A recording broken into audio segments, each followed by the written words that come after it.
Selamat datang para sobat Novelmi. Sebelum mulai mendengarkan, jangan lupa untuk like video ini, subscribe channel Novelmi Bercerita, bunyikan lonceng supaya dapat notifikasi dan siapkan snack selagi mendengarkan. Selamat mendengarkan novel Neighbor as Wife yang ditulis oleh Liani April. Bab pertama ini diberi judul Cantik. Selamat mendengarkan. Cantik. Pujian mutlak yang diberikan Balin untuk Namila Esya, pemilik indekos sekaligus tetangga Balin. Seminggu lalu Balin dipindahkan ke kota itu oleh pamannya, yang juga pemilik studio foto yang Balin kelola. Balin butuh rumah singgah yang berada tak jauh dari studio tempatnya bekerja nanti. Lalu ia menemukan info kalau Esya, si gadis cantik, menyewakan indekos di halaman rumahnya yang terbilang luas. Selama ini Balin menghubungi via telepon. Baru kemarin Balin mengunjungi indekos dan bertemu pemiliknya. Alamak, cantik nian wanita yang berusia 4 tahun lebih tua dari Balin itu. Tidak heran Balin nyaris tak berkedip ketika wanita itu berbicara, menggerakkan bola mata, bahkan mengaitkan ujung rambutnya ke belakang telinga. Hari ini Balin sudah memindahkan barang yang tak seberapa banyak itu ke indekosnya. Beruntung sudah ada kasur, lemari bahkan meja dan kursi di kamar Balin yang baru. Indekos itu terbilang nyaman menurut Balin.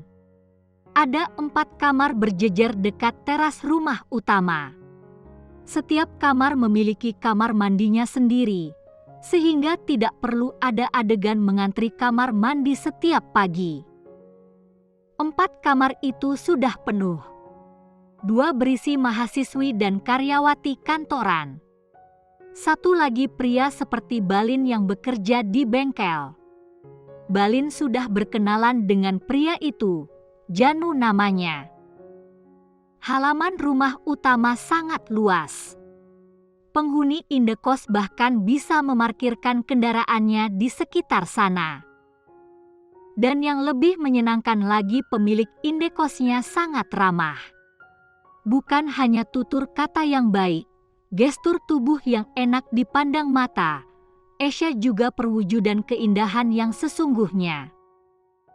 Entah bagaimana lagi cara yang tepat memuji Esya menurut versi Balin Endaru. Paras Esya amatlah ayu, rambut lurus dan hitam legam menjuntai sampai ke pinggang, kulitnya bak pualam, bibirnya merah ranum nampak seksi. Pagi itu Balin bertekad ingin memiliki Esya.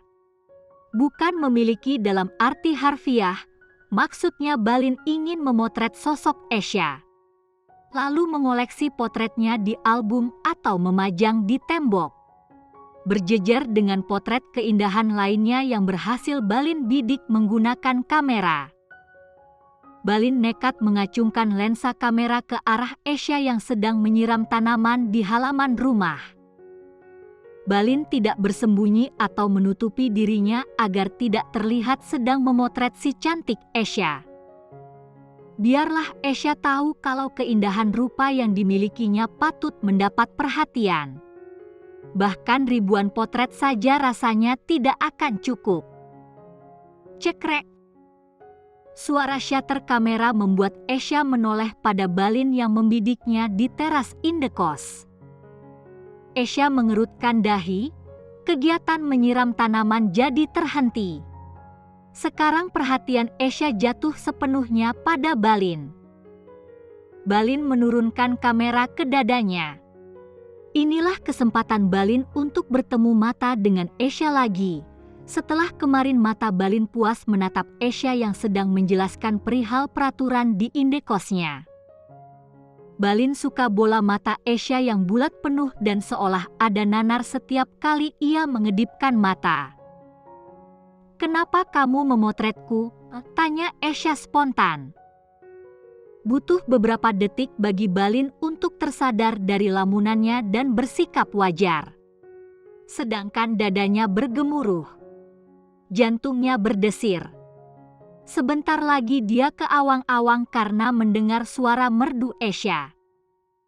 "Wem, kamu terlihat cocok dengan bunga yang mekar itu. Aku jadi ingin memotretmu," timpal Balin tanpa menyadari kalau kalimatnya terdengar norak. Esha menoleh bunga di sampingnya. Tidak ada bunga mekar di sana.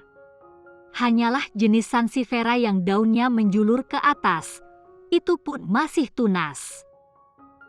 Esha bisa menyimpulkan dengan segera, lelaki penyewa indekosnya ini sedang gombal. Wanita cantik mana yang tidak mendapat gombalan? Esha sering, makanya dia bisa bersikap tenang dan tidak termakan rayuan. "Terima kasih," itu saja kata pamungkas Esha untuk gombalan yang spontanitas tersebut. Esha bergegas menyudahi perbincangan yang mengarah pada gombalan norak ala Balin Endaru. Namun lelaki itu tidak berhenti sampai sana. Dia memberikan isyarat agar Esha kembali memperhatikan dirinya lagi. Balin masih ingin menatap bola mata Esha. "Anu, apa boleh potretmu aku simpan di studio fotoku?" lanjut Balin lagi. "Boleh. Lakukan sesukamu saja," jawaban yang menohok.